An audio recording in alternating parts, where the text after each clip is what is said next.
Bueno, ahora demos un rápido vistazo a la evolución, hasta mediados del siglo XX, de un aparato fundamental dentro del repertorio de todas las marinas de guerra del mundo moderno, el avión bombardero. Ya para los primeros días del siglo XX la humanidad se hallaba gozando de los frutos de la revolución industrial, y una máquina que nació en esos días, y que arribó para cambiar radicalmente nuestra interacción con el entorno, fue el motor de combustión interna. Sus primeros ejemplares, pesados y voluminosos, requerían de copiosas cantidades de combustible sólido, el carbón. Pero para los primeros días del siglo XX se halló una opción líquida y menos voluminosa, que era el petróleo. Y gracias a este, los motores se convirtieron en más pequeños y nació un nuevo medio de transporte, el aeroplano. El nuevo vehículo aún se hallaba en su infancia cuando Europa quedó sumida en la Primera Guerra Mundial. Pero de inmediato los aviones de los enormes ejércitos demostraron su enorme utilidad realizando misiones de reconocimiento y de ataque. Y a partir de ese momento se buscó la forma de integrarlos a las marinas de guerra. Primero para efectuar misiones de reconocimiento, pero eventualmente un oficial británico vio el enorme potencial, y en 1917 ordenó que se equipara a varios biplanos con torpedos. Y en un abrir y cerrar de ojos, sus aviones adquirieron el enorme potencial de ser letales destructores de barcos. Ese fue un paso importante en su evolución, pero la Primera Guerra Mundial terminó sin que los nuevos bombarderos hubieran tenido la oportunidad de usarse en combate. Sin embargo, pronto se efectuaron numerosos experimentos, y ya para la década de 1920 se estableció que para efectuar un ataque con torpedos, el piloto tenía que viajar en un vuelo de aproximación en línea recta a escasa altura por un largo trecho, y solo hasta hallarse a 180 metros del blanco debía lanzarse el artefacto. Esa era la forma de ataque con los torpedos de la época. Pero por la necesidad de efectuar ese vuelo de aproximación, el avión quedaba vulnerable al fuego defensivo del barco que atacara. Muchas aeronaves podían perderse, pero esas pérdidas quedarían ampliamente justificadas si se lograba hundir a un barco de gran calado.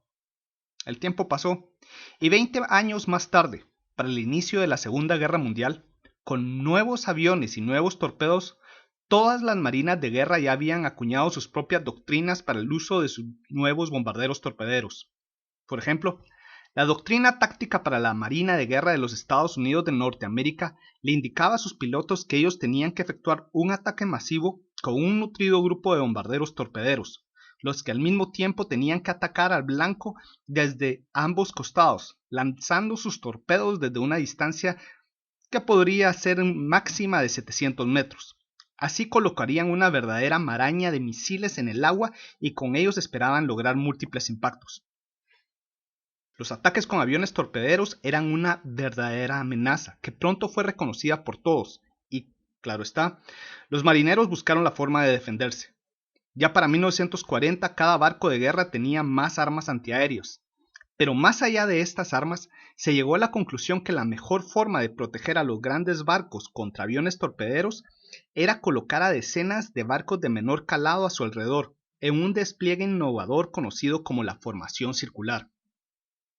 En esta formación, los barcos más valiosos del escuadrón, los acorazados y los portaaviones, se colocarían en la posición central, y a su alrededor estarían los escoltas en dos grandes círculos concéntricos. En el primero estarían los cruceros pesados, en el segundo estarían los cruceros ligeros y los destructores.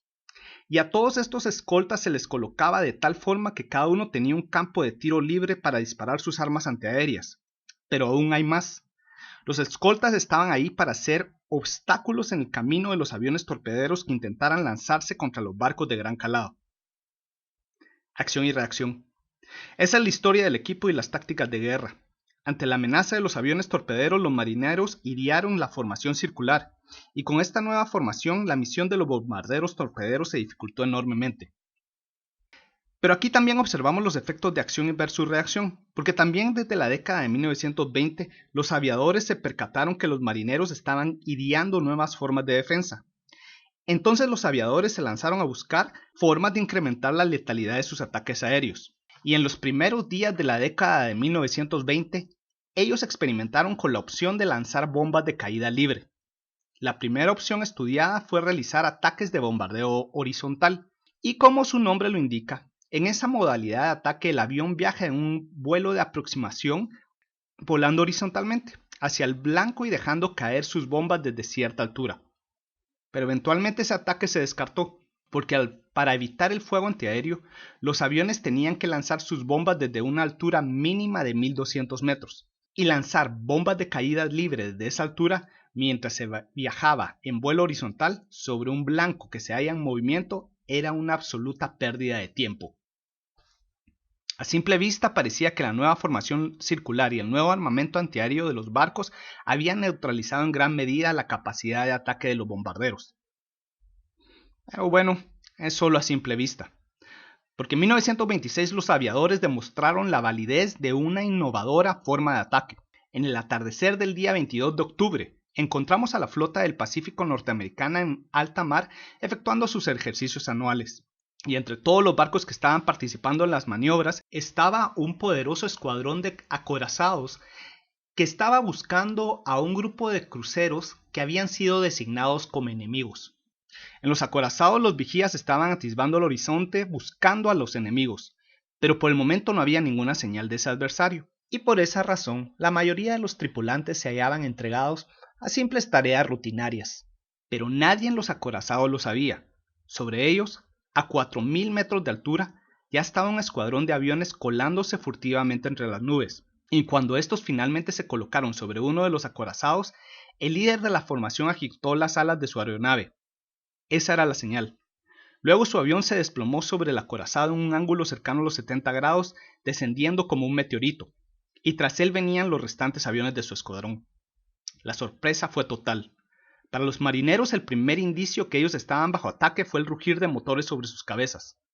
La alarma tronó y las órdenes fueron gritadas a todo pulmón, pero los pocos marineros que no quedaron paralizados por la sorpresa ni siquiera tuvieron el tiempo para alcanzar sus puestos, porque en cuestión de segundos los aviones llegaron a la altura de 150 metros y desde ahí lanzaron sus bombas. Los impactos simulados se repitieron y el acorazado sufrió daños sustanciales.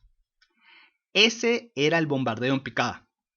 Al haber iniciado su ataque desde una gran altura, los aviadores habían ganado el elemento sorpresa, pero además ganaron una enorme velocidad al volar en picada, y al descender en línea recta sobre un gran trecho, hasta hallarse a la distancia de quemarropa, lograron una puntería impresionante con sus bombas, e imposible de obtener con un ataque de vuelo horizontal. Definitivamente esa modalidad de ataque arribó para quedarse, y a solo 2 años de la histórica maniobra apareció el primer avión especialmente diseñado para efectuar un ataque en vuelo en picado. Ese avión fue el biplano F-8C de la Marina de Guerra de los Estados Unidos.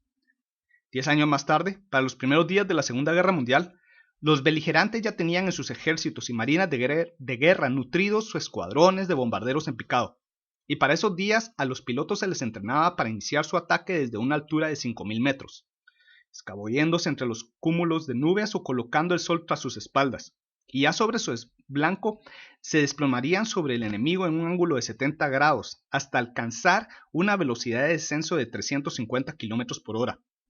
A esa velocidad pasaban de 5000 a 1500 metros en solo 35 segundos, y a esa altura de 1500 metros lanzaban sus bombas. Descender como un bólido y descargar su armamento a quemarropa para mejorar su puntería. Esa era la esencia del ataque en picado. Y de esa modalidad de ataque nació otra opción, el del bombardeo en semipicado, al cual podemos describir como un punto intermedio entre el bombardeo horizontal y el bombardeo en picado.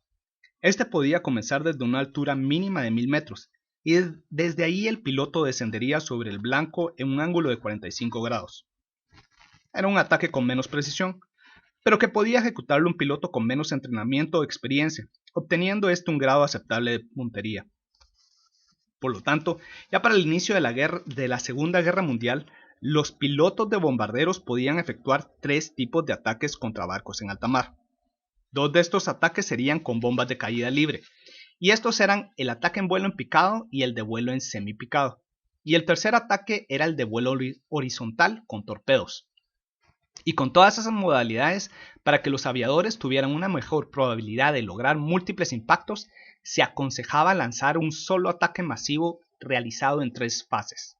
Primero, los escoltas de los bombarderos, los cazas, quitarían del camino a cualquier avión de defensa que estuviera sobre los barcos, y luego, de ser posible, esos cazas se lanzaban en un vuelo en semipicado para ametrallar a los barcos. Con sus balas esperaba silenciar algunas de las armas antiaéreas. Luego sería el turno para los bombarderos en picada, los que se lanzarían sobre el enemigo desde 3 direcciones al mismo tiempo para diluir el fuego defensivo. Sin embargo, en este momento es necesario aclarar un punto sobre el ataque con las bombas. Las más comúnmente lanzadas desde los bombarderos en picados eran las de alto explosivo de 500 libras. Con estas se lograba un alto grado de puntería. Sin embargo, las mismas no eran suficientemente pesadas ni alcanzaban la velocidad terminal necesaria para penetrar las cubiertas blindadas de un acorazado o de un crucero pesado. Incluso las de caída libre perforantes tenían escasas probabilidades de hacerlo. Por esa razón, la enorme mayoría de bombas lanzadas simplemente estallaban en el exterior de un barco blindado. Y esas explosiones externas raras veces ponían a un barco en peligro de irse a pique. Sin embargo, sí podían diezmar terriblemente a los marineros que operaban las armas antiaéreas. Además, se esperaba que provocaran daños que redujeran la capacidad de maniobra del barco atacado. Por otra parte, los daños provocados por las bombas eran mayores cuando atacaban a barcos con escaso blindaje. Cuando una bomba de 500 libras alcanzaba a un portaaviones, a un crucero ligero o a un destructor, los resultados eran devastadores. Las bombas penetraban con facilidad las entrañas de la nave y ahí estallaban, causándoles una cantidad sustancial de daño.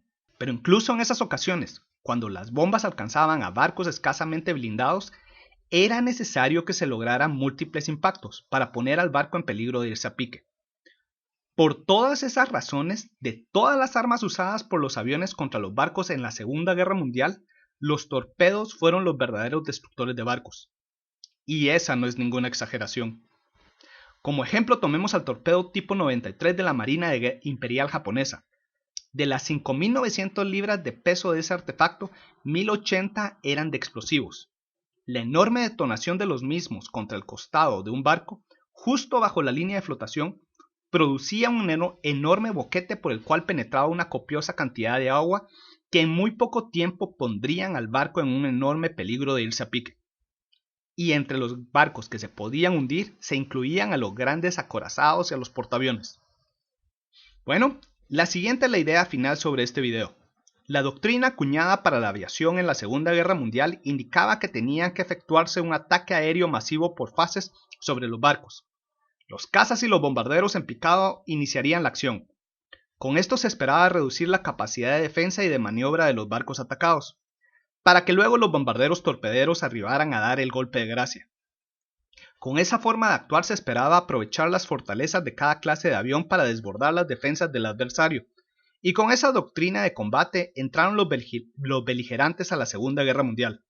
Pero como siempre, sabemos que las doctrinas no siempre pueden ejecutarse, y en las primeras etapas del conflicto los aviadores norteamericanos se distinguieron por la falta de coordinación en sus ataques aéreos, perdiendo en combate a una enorme cantidad de aviones y pilotos. Sin embargo, ellos también lograron grandes éxitos. Bueno, estos solo son algunos de los datos de la información que pueden hallar en mis libros Combate Naval 5, la batalla de Midway, y Combate Naval 6, la batalla del mar de las Filipinas. Ambos, y muchos otros, los tengo a la venta en Amazon como libros electrónicos para Kindle. Esperando que este video haya sido interesante, atentamente, Víctor Aguilar Chan.